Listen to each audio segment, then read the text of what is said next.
اچھا اس کے علاوہ پھر ہماری سوئی اٹکی ہوئی ہے مال دولت کے اوپر. ایک جگہ پر ایک صاحب کے پاس گیا, اس دن پتا چلا کہ آج ان کی بچی کی علیحدگی ہو گئی. گھر خاندان والے پورا سامان لینے کے لیے گئے ہیں.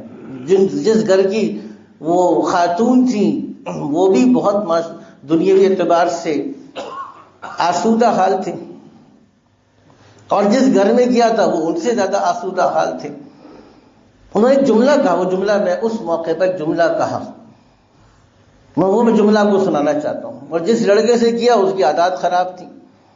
انہوں نے کہا کہ ہمارے آنکھوں پہ پٹی بندھی ہوئی تھی, یہ مال اور دولت کی پٹی بندھی ہوئی ہے, اور اگر بنگلہ دیکھا ہے, یہ ڈیفنس والے ہیں, بس تو ٹھیک ہے.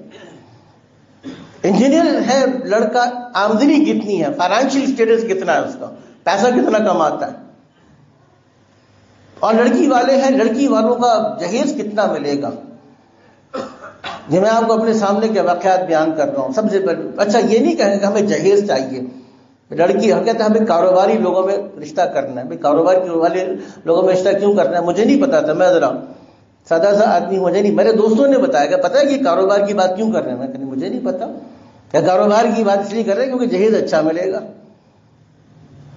تب یہ جہیز, اب جہیز کو دیکھا, جہیز کے والد بہو کو لے کر آئے, اور اس کے کتنے, میں آپ کو قصے بتاؤں, کتنی چیزیں ہیں جو سامنے نگاہوں کے سامنے, کہ مال دولت, جہیز, گھر بار, گاڑی, status, financial statement, bank accounts, properties, کوئی چیز آپ کے گھر کو آباد نہیں کرتی. کیونکہ اللہ کے نبی کی, اب یہ میں حدیث سنانا چاہ رہا ہوں آپ کو, یہ حدیث سنانے کے لیے میں نے اتنی تمیز باندھی آپ کے سامنے. جناب نبی کریم صلی اللہ علیہ وسلم نے ارشاد فرمایا کہ تنکح المرأۃ لاربع.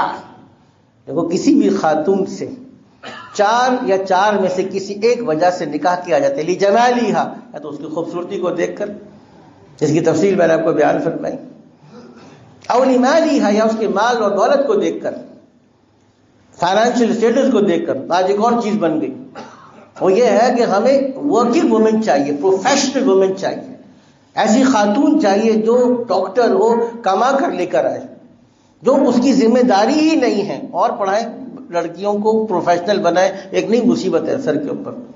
پروفیشنل خواتین کو لے کر آئیں گے تو بچے میڈس کے اوپر ہوں گے, خادمہ کے اوپر ہوں گے, کیونکہ اس نے صبح 9 بجے آفس پہنچنا ہے, 8 بجے گھر سے نکلنا ہے. تو وہ تو بچوں کا اور گھر کا خیال نہیں کر سکتی, اپنے شوہر کا خیال نہیں کر سکتی. واپس اس نے 5 بجے دفتر سے فارغ ہو کے 6 بجے آئے گی. 8 گھنٹے کی ڈیوٹی کرنے کے بعد ایک خاتون گھر میں آئے گی. آپ کا کیا خیال ہے کہ بچوں کی تربیت کر سکتی ہے, بچوں کی خدمت گزاری کر سکتی ہے, گھر کو آباد کر سکتی ہے؟ یہ دوسرا خناس بٹا ہوا ہمارے لوگوں کے ذہنوں میں کے اندر کہ مجھے ورکنگ وومن چاہیے, پروفیشنل خاتون سے ہم نے شادی کرنی ہے. تو اس میں کرنا دلی مال ہی ہے, اس کے مال کی وجہ سے, اور یہ حسب بھی ہے, یا اس کے حسب برادری کی وجہ سے, او لدینہا, یا اس کے دین کی وجہ سے. فاظفر بذات الدین. فاظفر, ظفر کا مطلب ہوتا ہے کامیاب ہونے کا. اللہ کے نبی نے کہا تم دیندار عورت سے نکاح کر کے کامیاب ہو جاؤ. کامیاب کون ہو رہا ہے؟ جس کے پیش نظر سچی دینداری ہے.